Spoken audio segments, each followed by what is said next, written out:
आज का अध्ययन बिंदु है इतिहासकारों के साथ परिसंवाद। पीटर गैल।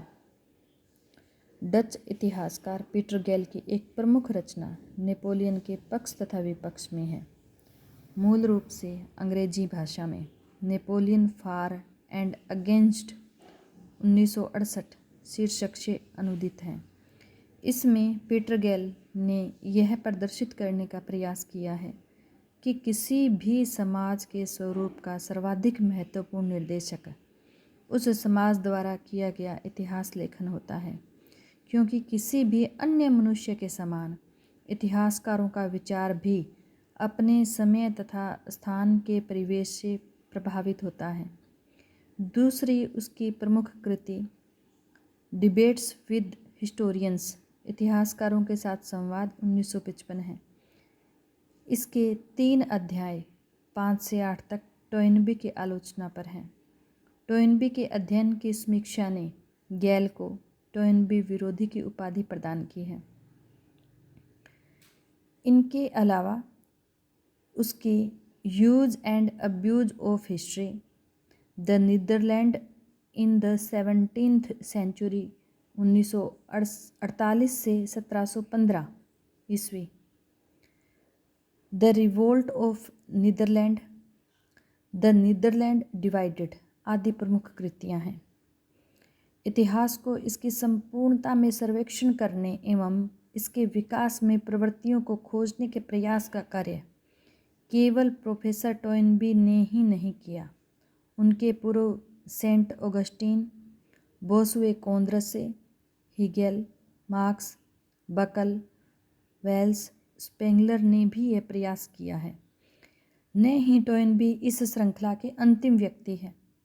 उनकी कृति का आशय विभिन्न सभ्यताओं का एक तुलनात्मक अध्ययन है, जिसके आधार पर इतिहास के विषय में सामान्य अवधारणाएं बनाई जा सकें। उनके अनुसार इतिहास की वास्तविक इकाइयां राज्य न होकर सभ्यताएं हैं। ए स्टडी ऑफ हिस्ट्री को पढ़ने से ऐसा लगता है कि लेखक द्वारा विकसित वाद अर्थात सभ्यताओं के विकास के लिए उसने जिन नियमों को उत्तरदायी बताया है तथा उन नियमों की जिस रूप में परिभाषा की है, वे तथ्यों वैज्ञानिक रूप में पुष्ट तथा परस्पर संबद्ध तथ्यों से समर्थित नहीं हैं। हुइजिंगा ने कहा है कि किसी सभ्यता की उत्कृष्टता का मापन संभव नहीं है। इसका अभिप्राय यह है कि सभ्यताओं का उच्च तथा हीन के रूप में निश्चित विभाजन संभव नहीं। विकास की अवस्था तथा पुनः उसके पश्चात विघटन का युग इस रूप में टोयनबी का ही एक सभ्यता के विभिन्न अनुक्रमिक अवस्थाओं का कठोर वर्गीकरण समझ से परे है। बर्कहार्ट के समान हुइजिंगा का भी यह विश्वास है कि यद्यपि यह तात्कालिक अवसरों के लिए शिक्षाएं प्रदान नहीं करता, तथापि इसके अध्ययन में हम अधिक विवेकपूर्ण बनते हैं। हुइजिंगा कहता है कि मैं टोयनबी की कल्पना का प्रशंसक हूँ, किंतु वैज्ञानिक ऐतिहासिक गवेषक के रूप में नहीं।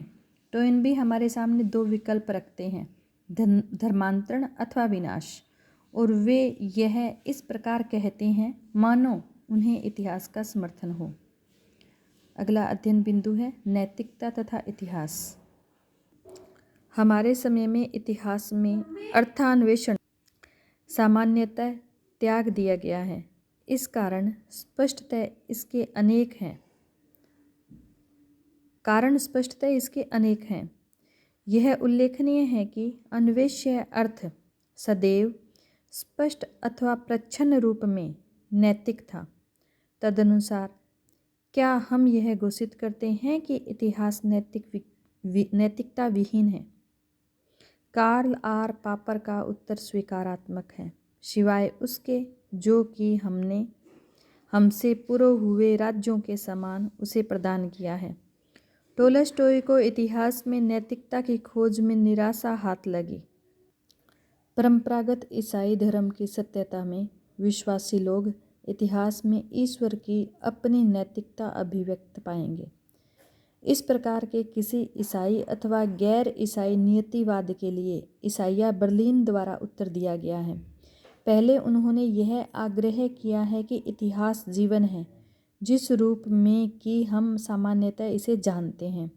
वहाँ उनका कहना है कि जीवन की सामान्य परिस्थितियों में हमें निर्णय देना होता है।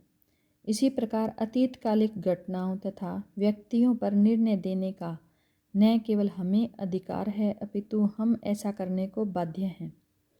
बर्लिन तथा बर्कहार्ट के तर्कों में सूक्ष्म विभेद है। बर्लिन के अनुसार इतिहास पर आरोपित निर्णय परंपरा ज्ञात निर्णय है।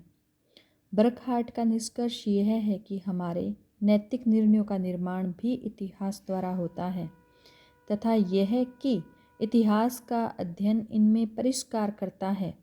जैसा कि आर्टेगा ने कहा है कि मनुष्य का कोई स्वभाव नहीं होता, उसका इतिहास होता है। क्या इतिहास का कोई अर्थ है? कार्ल आर पापर की गणना प्रमुख आधुनिक इतिहास विचारकों में की जाती है। वे इस मत के महान समर्थक हैं कि इतिहास विज्ञान नहीं है। उनकी प्रमुख कृति कार्ल आर पापर की प्रमुख कृति पॉवर्टी ऑफ हिस्टोरिसिज्म है। इसमें उन्होंने उन विविध तर्कों को दिया है जो इतिहास को विज्ञान से पृथक करते हैं। परीक्षण तथा अनुमान कर सकने की असंभावना, नवीनता, जटिलता, भविष्यवाणी की सामर्थ्यहीनता, प्रस्तुति की अपरिहार्य चयनात्मकता, कारणात्मक व्याख्या की अपर्याप्तता इत्यादि। The open society and its enemies Popper की दूसरी महत्वपूर्ण पुस्तक है जिसमें पापर ने इतिहास के नितांततः वस्तुनिष्ठात्मक दृष्टिकोण को प्रस्तुत किया है। कार्ल आर पापर के अनुसार संपूर्ण मानव जाति का कोई सार्वभौमिक इतिहास नहीं हो सकता। यदि इस प्रकार का न कोई इतिहास होना है तो इसे सभी मनुष्यों का इतिहास होना चाहिए, क्योंकि कोई भी एक मनुष्य किसी दूसरे की अपेक्षा अधिक महत्वपूर्ण नहीं है। इतिहास लेखन में हम कुछ को छोड़ते हैं, कुछ का चयन करते हैं और ऐसा करते हुए हम अतीत के विभिन्न वर्गों का इतिहास लिखते हैं और इसे ही मानव जाति के इतिहास की संज्ञा प्रदान करते हैं। यह इतिहास वस्तुतः राजनीतिक शक्ति का इतिहास होता है। इस प्रकार कार्ल आर पापर की यह मान्यता है कि इतिहास में कोई अर्थ नहीं है। पापर की अन्य कृतियों में the logic of scientific discovery, objective knowledge and evolutionary approach है। पापर की आलोचना में यह कहा जा सकता है कि मनुष्य नामक जीव विभिन्न मनुष्यों की समष्टि से अधिक होता है। यह नहीं कहा जा सकता कि कोई एक व्यक्ति किसी दूसरे की अपेक्षा अधिक महत्वपूर्ण नहीं होता। कुछ मनुष्य दूसरों की अपेक्षा निश्चित रूपेण अधिक महत्वपूर्ण होते हैं। उदाहरणार्थ, न्यूटन तथा आइंस्टीन निसंदेह वर्तमान तथा अतीत के विविध भौतिक शास्त्रियों से अधिक महत्वपूर्ण हैं। एरिक कालहर ने अपनी कृति द मीनिंग ऑफ हिस्ट्री में लिखा है कि पापर द्वारा प्रस्तुत विभिन्न आपत्तियों के बावजूद मानव इतिहास में एक व्यवस्था का दर्शन होता है और जहाँ व्यवस्था है वहाँ अर्थ का अनस्तित्व नहीं हो सकता। अगला अध्ययन बिंदु है ऐतिहासिक अवश्यंभाविता ईसाइया बर्लिन के अनुसार। ईसाइया बर्लिन समयकाल 1909 से 1997, ब्रिटिश सामाजिक राजनीतिक विचारक हैं, दार्शनिक हैं और इतिहासकार भी हैं। ईसाइया बर्लिन की प्रमुख कृतियों में the concept of liberty, the hedgehog and the fox यानी कठ मूषक और लोमड़ी, four essay on liberty, the crooked timber of humanity. Isaiah Berlin ऐतिहासिक अवश्यंभाविता को हम फिर से पढ़ते हैं। ईसाइया बर्लिन का समयकाल 1909 से 1997 तक था। यह एक ब्रिटिश सामाजिक राजनीतिक विचारक, दार्शनिक और इतिहासकार था। उनकी प्रमुख कृतियों में the concept of liberty, the hedging of the hedgehog and the fox, कठ मूषक और लोमड़ी। Four essay on liberty, the crooked timber of humanity, chapter in the history of ideas. Next, Russian thinkers. Next, personal impression. Next, three critics of the alignment enlightenment. Next, the proper study of the mankind, an anthology of essay. Freedom and its betrayal, six enemies of human liberties. Next, the sense of liberty, studies an idea and their history, against the current, essay in the history of idea. Next, the power of ideas इत्यादि हैं। Liberty उनकी प्रमुख रचनाओं में से एक है। इसाइया Berlin ने ऐतिहासिक असंभाविता पर अपने विचार प्रकट किए हैं। कुछ लोग जो मनुष्य को इतिहास प्रवाह अथवा मानव नियति के समक्ष नगण्य तथा असहाय मानते हैं, वे मनुष्य को उसकी किसी असफलता के लिए कदापि उत्तरदायी ठहराने के पक्ष में नहीं हैं। इतिहास की अपनी निश्चित दिशा है, जिस ओर वह अग्रसर हो रहा है, इसे समझना सरल नहीं है, किंतु इस प्रकार के सभी व्याख्याएं विवादास्पद हैं।